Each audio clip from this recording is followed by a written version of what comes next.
He called me Barren in front of everyone, his parents, his siblings, even the cousins. I was 32, married to Damon Whitfield, who was 35. We had been together for 7 years, and in those years I had watched the love between us fade into something colder. What had once been affection slowly turned into criticism, blame, and silence. The problem, at least the one Damon never let me forget, was our struggle to have children. Month after month, year after year, nothing changed. At first he tried to hide his frustration, but soon it poured out in sharp comments and heavy sighs. He never agreed to see a doctor himself. Instead, he made it clear in every way possible that the fault was mine. "You're supposed to give me a family," he once said, looking at me as though I had failed some basic test of being a woman. I learned not to answer. I learned to carry that weight in silence, because whenever I spoke up, he found new ways to cut me down. That night at his parents' house, though, he went further than ever before. The Whitfield family was gathered around the long oak table, plates filled with roasted chicken, garlic bread, and potatoes. His sisters teased the cousins about how quickly their children were growing.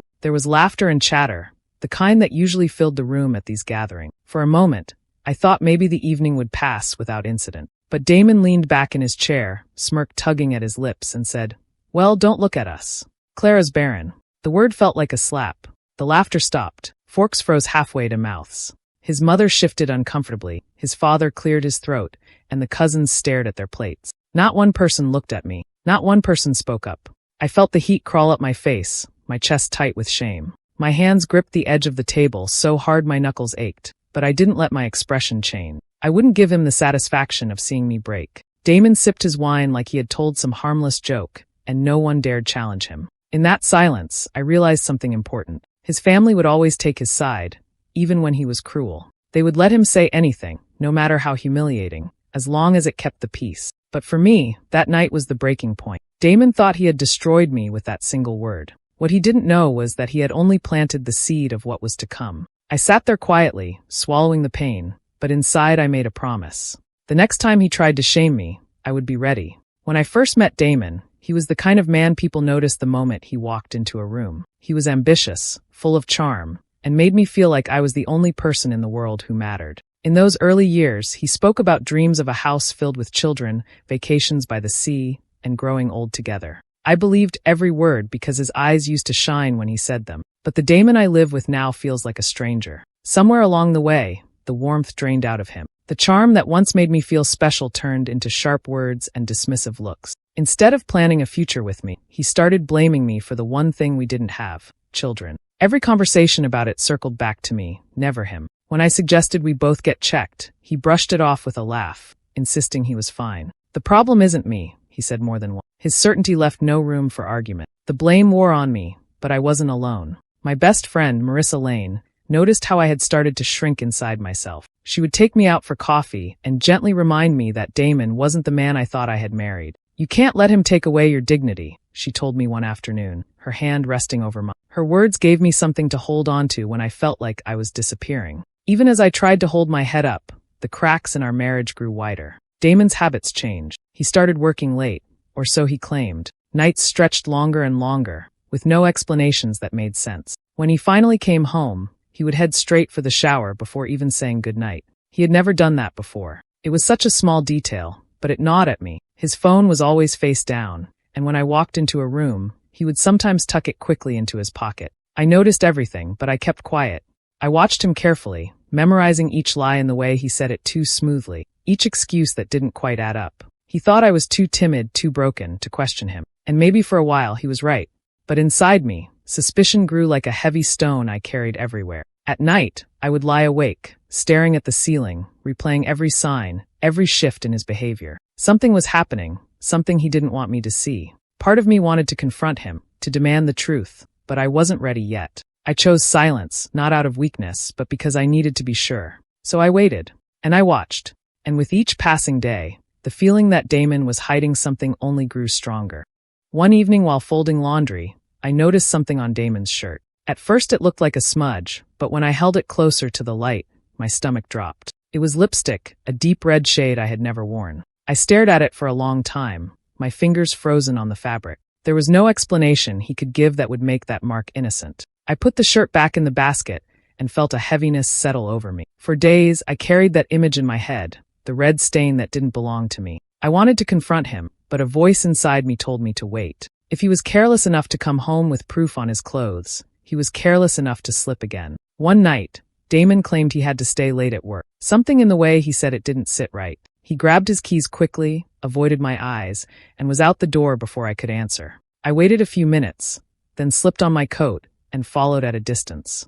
My hands trembled on the steering wheel, but I stayed far enough behind so he wouldn't notice. He didn't drive to the office. Instead, he pulled into a quiet restaurant across town. I parked a few cars back, heart pounding so hard I thought it would crack my ribs. Through the glass window, I saw him sit at a table, glancing at his watch. A few minutes later, she walked in. She was younger, with styled hair and a bright smile that never once dimmed. Lydia Cole, that was her name. I had heard it once or twice when Damon mentioned work, but I had never paid attention. Now, watching her slide into the booth beside him, I wished I had. The way she touched him made bile rise in my throat. Her hand lingered on his arm, her laughter spilled out too loudly, and she leaned against him like she belonged there. Damon didn't push her away. He welcomed it. Their heads bent close together, as if they were the only two people in the room. And then came the final blow. Lydia leaned over and kissed him. Not a quick peck, but a kiss filled with the kind of affection he hadn't shown me in years. My vision blurred, but I refused to cry. Sitting there in my car, gripping the steering wheel, I realized the truth I had been avoiding. Damon hadn't just stopped loving me, he had replaced me. The betrayal cut deep, sharper than any of his cruel words had before. All those years he spent blaming me for our empty home, all the insults about children, all the shame he piled on me, it had all been a cover for this. He was unfaithful, and he thought I would never find out. But as much as it broke me, something else rose up inside me. I wouldn't walk away quietly. If Damon thought he could humiliate me in private and in public, then discard me when it suited him, he was wrong. I would not give him the satisfaction of seeing me broken. I started the car, my hands still trembling, but my mind clear. From that moment on, I knew I wasn't just a wife clinging to a broken marriage. I was a woman preparing for the fight of her life. Helen Whitfield always had a way of making me feel small, but that brunch was the worst. She had invited me over on a Sunday morning, saying she wanted to catch up. Damon wasn't there. It was just her, me, and a table covered with eggs, fruit, and toast that I could barely touch.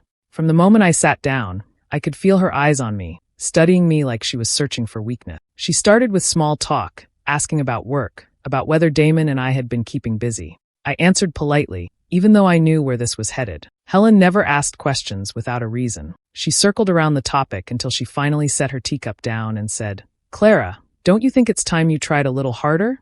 I froze, the fork in my hand still halfway to my plate. She kept talking, her voice calm but her words sharp. Damon is 35. He isn't getting any younger. A man needs children. A family. You have to find a way to give him that. My throat tightened, but I forced a smile. "We're doing what we can," I said softly, though every word felt like a stone in my mouth. Helen leaned forward, lowering her voice as if she was sharing a secret. "Sometimes, when a woman can't give her husband what he needs, he starts to look elsewhere. It's only natural. A man shouldn't be deprived of happiness."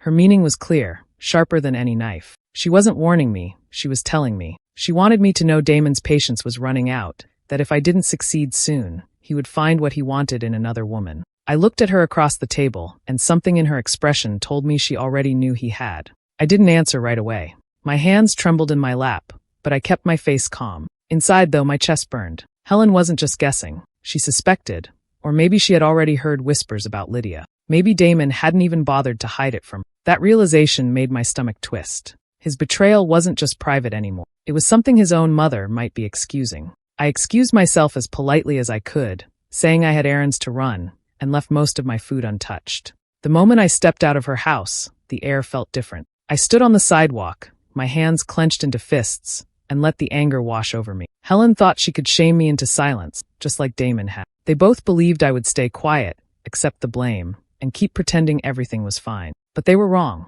If Damon and Lydia wanted to play their game in the shadows, I would drag it into the light. If Helen wanted to hint about Damon finding happiness elsewhere, I would make sure the whole family knew exactly where he had been finding it, and at what cost. That brunch was the moment I stopped feeling like a victim and started thinking like someone who needed a plan. They thought they could break me down piece by piece, but I was already building something they couldn't see coming. I finally decided to get answers for myself. For years, I had carried the weight of blame, letting Damon's words sink into me until I almost believed them. But deep down, I needed to know the truth. So I booked a fertility appointment without telling him. The waiting room smelled faintly of disinfectant and coffee. My hands shook as I filled out the forms, but I kept reminding myself this was necessary. The tests didn't take long, and within a week I was sitting across from the doctor as she read over the results. Her tone was calm, professional, but her words landed like a thunderclap. Everything looks perfectly healthy on your end. There's no medical reason you wouldn't be able to conceive. Relief washed over me, followed quickly by anger. All those years of insults, the humiliation, the shame, it wasn't me. It had never been me. The doctor continued, suggesting that my husband should also be tested. It's always best to check both partners, she explained. I nodded, already thinking of how I could make Damon agree without triggering his pride. At home, I chose my words carefully. I told him the doctor thought it was smart for both of us to be tested, just to cover all bases. I smiled as if it was nothing serious, nothing threatening, just a routine step. For a moment, I thought he would refuse. His jaw tightened, his eyes narrowed, but then he sighed and said, "Fine, if it shuts you up."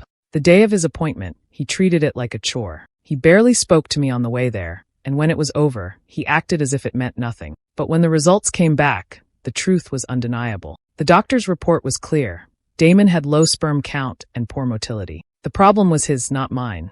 I sat in the office, staring at the paper while Damon shifted uncomfortably beside me. His face went red, and he mumbled something about doctors being wrong all the time. I didn't argue. I just folded the report neatly, slid it into my bag, and said nothing. When we got home, I placed the report in a folder and locked it away. My hands trembled as I closed the drawer, but it wasn't from fear, it was from power. For the first time in years, I held the truth. Damon thought he could crush me with his words, shame me in front of others, and carry on with his secrets. But now I had something solid, something undeniable. The blame no longer belonged to me. I didn't show my anger. I didn't confront him. Instead, I carried on as if nothing had changed. But inside, I knew I had just gained my weapon. And when the right moment came, I would use it. After learning the truth from the doctor, I forced myself to act as if nothing had changed. Damon went about his days with the same arrogance, still making sly remarks, still coming home late, and I smiled through it all. I cooked his meals, sat beside him at family gathering, and played the role of the obedient wife. On the surface, I looked quiet and loyal. Inside, I was taking notes, watching carefully, waiting for him to slip. At dinners with his parents, I lowered my eyes when he spoke, nodding at his words like I agreed with everything. Helen would talk about children, about how families needed to grow, and I kept my mouth shut.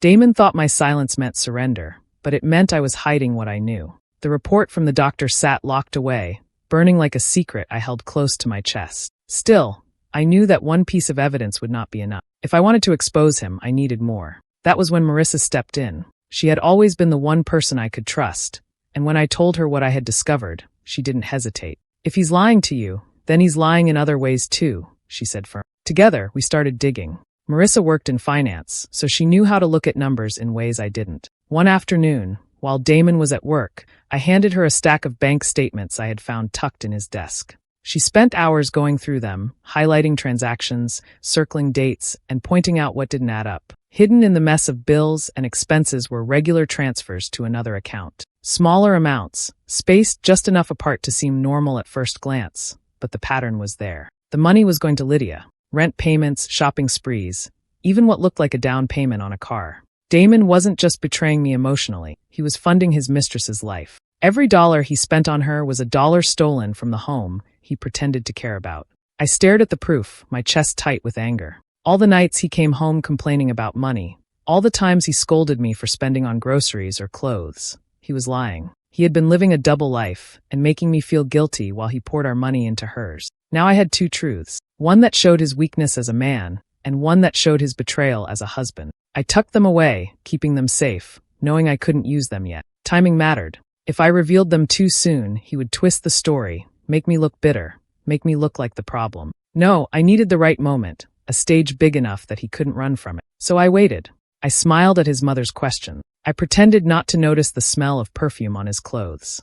I kept my voice soft, my head bowed, and my mask in place. Damon thought he was in control, but I was the one holding the truth. And when the time came, I would make sure the whole family saw exactly who he really was. Damon loved to show off in front of his family, so when he announced a big barbecue at his parents' house, no one was surprised. He talked about it for weeks, planning the menu, calling relatives, making sure everyone would be there. To the outside world, he was the perfect son, the perfect host. I kept my expression pleasant whenever he mentioned it, but inside, I knew this was the stage I had been waiting for. A few days before the gathering, I got a call from his sister Renee. She had never been one to defend me openly, but she wasn't blind to her brother's faults either. Her voice was low, almost apologetic, when she told me something I already suspected. He invited Lydia, she said. He told our parents she's just a friend from work, but I thought you should know. The words made my chest tighten, but I thanked her calmly. Renee didn't like what Damon was doing, but she wasn't brave enough to confront him herself. Still, her warning was all I needed. If he was bold enough to bring Lydia into his family's home, then he was bold enough to believe no one would stop him. That arrogance would be his downfall. For the next 2 nights, I barely slept. I laid everything out on the dining table in our house when Damon wasn't around. The medical report that proved the truth about his infertility, and the bank statements that showed every dollar he had funneled into Lydia's life. I made copies of everything, neat stacks tucked into a slim folder I could carry easily in my bag.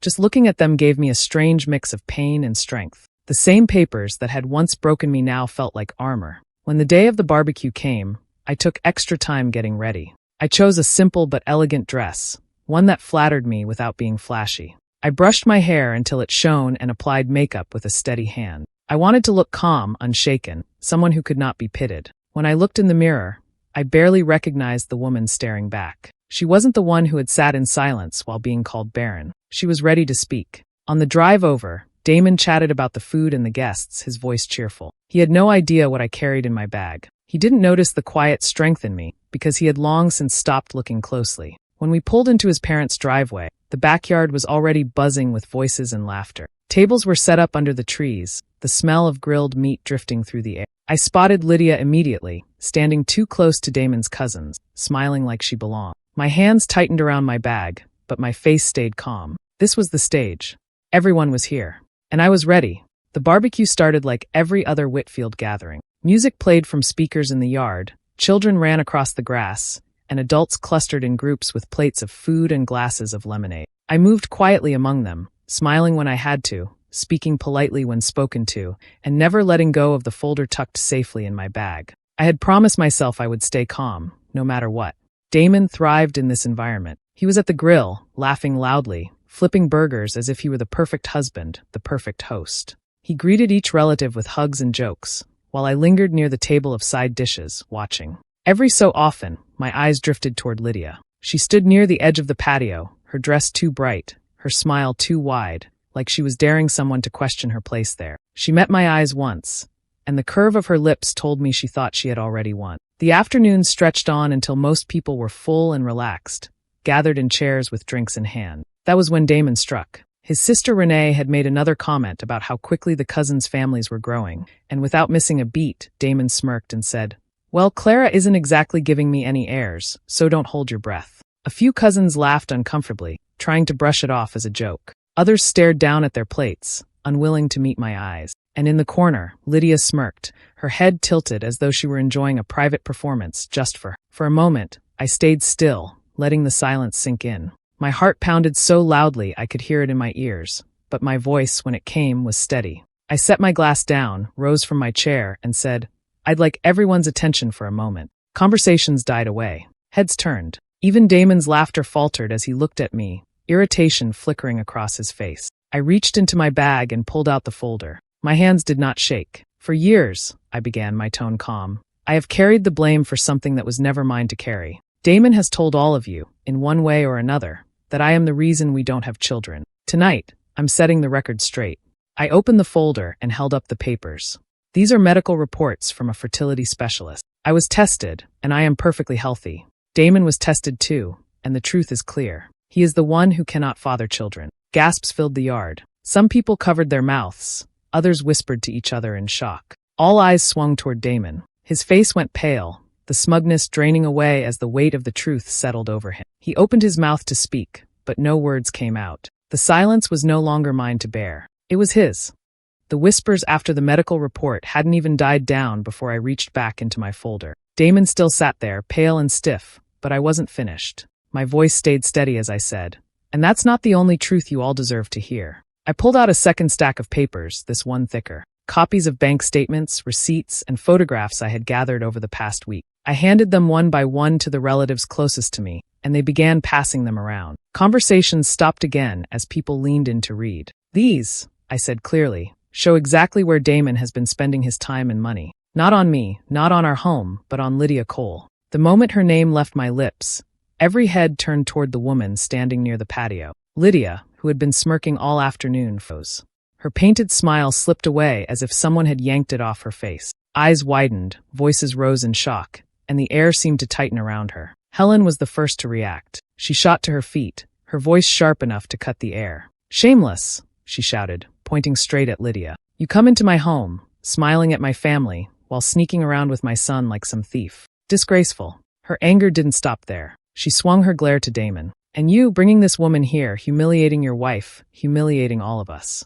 Do you have no shame at all?" Damon's mouth opened, but before he could speak, another cousin passed around the photos I had taken of him and Lydia together, sitting too close at a restaurant, kissing in a parking lot, her hand in his as if she belonged to him. The proof was there in black and white. There was nothing he could say to erase it. Lydia's face drained of color as more eyes landed on her. She stood frozen, her hands clasped tightly in front of her, but her body trembled. The confidence she carried earlier vanished. She looked cornered, like a trapped animal with no way out. The smirk that once told me she thought she had won was gone, replaced with fear and shame. Damon finally tried to raise his voice. "This isn't what it looks like. Clara is twisting things." But no one listened. They were too busy shaking their heads, too busy staring at the papers, too busy seeing the truth for themselves. For once, his words meant nothing. I stood calmly, my hands folded, watching as everything unraveled. The silence that followed wasn't mine anymore. It belonged to them, Damon and Lydia, who had built their lies so carelessly, only to be exposed in front of the very people they thought they could fool.